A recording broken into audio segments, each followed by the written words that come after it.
è un tema che noi abbiamo già in parte affrontato parlando col sindaco di Asiago. Sarà occasione questa di vedere anche gli altri sindaci della montagna per poterlo affrontare insieme. Assolutamente è un tema fondamentale che è ai primi posti della nostra agenda. Anche il nuovo prefetto di Vicenza, Filippo Romano, ha già nella sua lista il tema del lupo, sempre più presente nell'area pedemontana.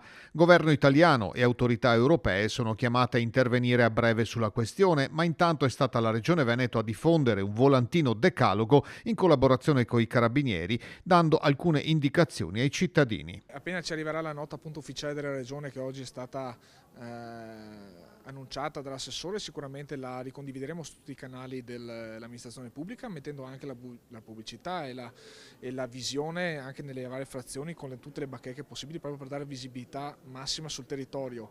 È un segnale di grande attenzione da parte della Regione nei modi e nei limiti che naturalmente può attuare, perché ricordiamoci che le decisioni vanno prese a un livello molto più superiore della Regione Veneto, per cui ringrazio l'assessore di questa accortezza nel soprattutto dare informazioni alla cittadinanza. A memoria storica il lupo non ha mai ammazzato le persone, è chiaro che bisogna stare attenti agli animali, cani a guinzaglio, cani liberi, chiaramente animaletti da cortile, però poi insomma per quanto riguarda un'emergenza per le persone insomma siamo ancora lontani per fortuna.